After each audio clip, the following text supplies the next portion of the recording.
Hello, I just want to talk about the Batman shooting that happened last night for the Batman movie in Colorado. I woke up this morning seeming it was going to be a happy, pleasant day, and then my sister tells me that there was a shooting at one of the Batman premieres.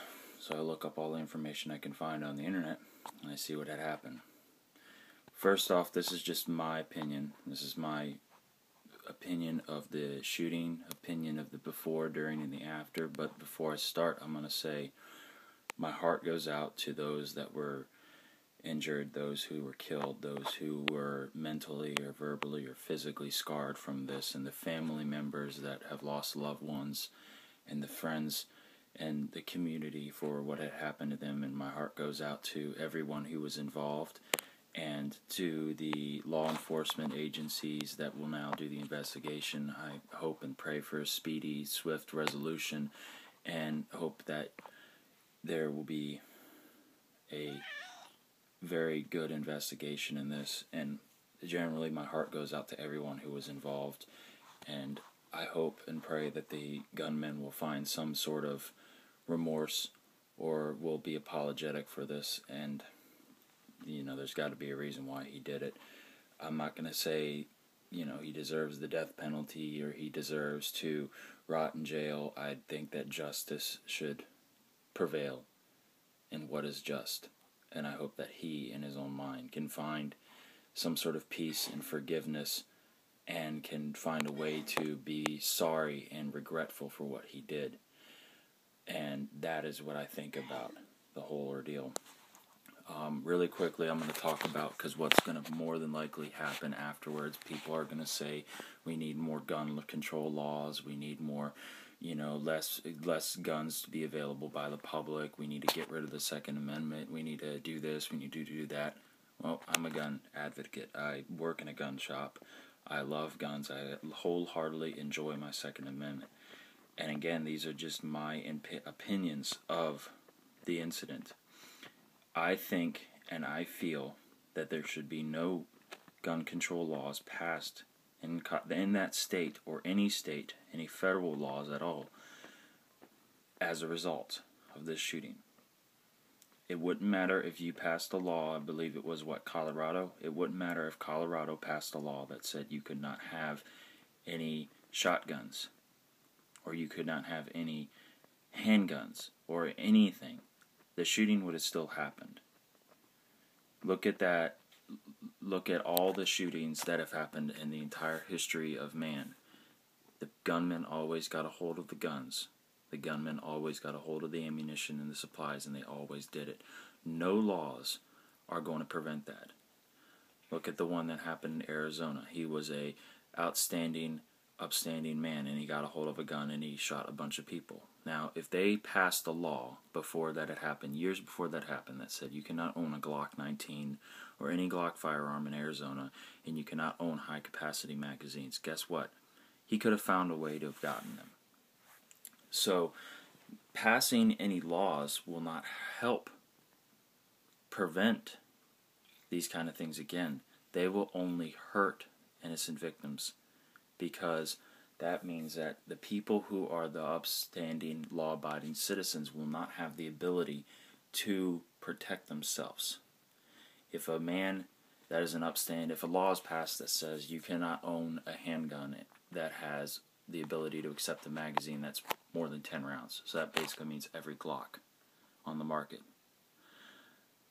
You're in your house, and you have a revolver, 6-shot revolver, as protection. Somebody walks into your house to rob the place or to murder you, and they have a Glock that they've acquired illegally with a 33-round magazine. Who's outgunned there? Now you could argue, well, what if the man were to place his shots better, and what if the criminal were not to see him? Well, I'd rather have the 33-round Glock as a law-abiding citizen trying to defend my house against a robber who has a 6-shot revolver. Before, I don't know, I haven't heard anything and nothing has gone out of how this man acquired these guns, but there are two predictions. The man either was a criminal, had some sort of record that said he was not able to possess purchase or be around these type of weapons and ammunition. Guess what? He acquired them illegally. It happens every day. Criminals acquire guns illegally. And that's how he probably got them.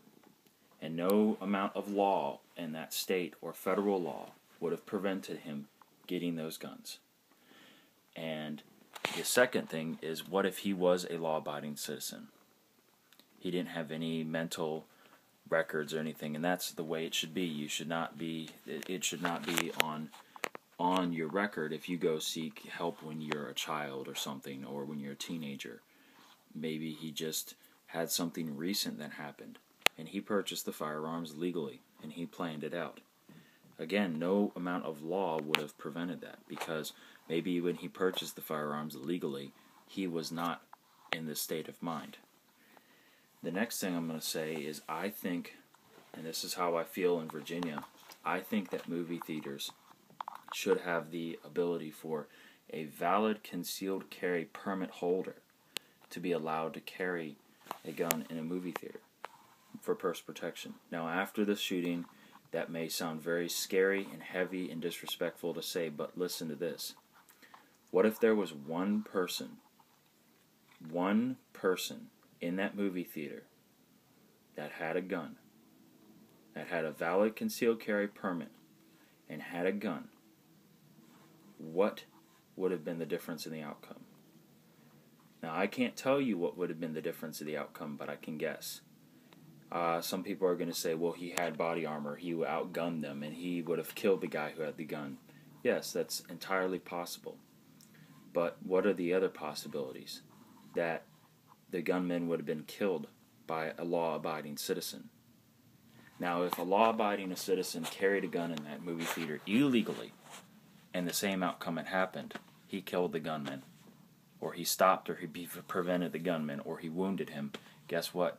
The law-abiding citizen now goes to jail because he broke the law by carrying a gun in a movie theater.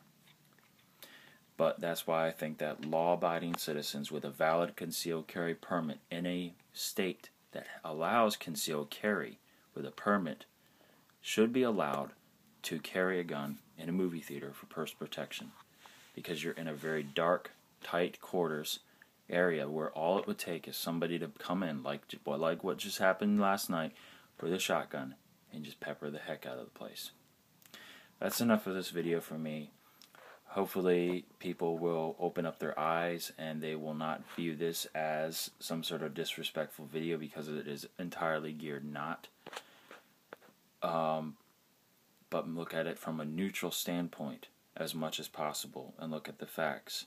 And again, my heart goes out for everybody who was involved, everyone who was a victim, everyone who died, all the family members and law enforcement. Keep America strong. God bless America, law enforcement, our military. And keep the Second Amendment strong. And again, I'm very, very deeply sorry for what had happened to all the people.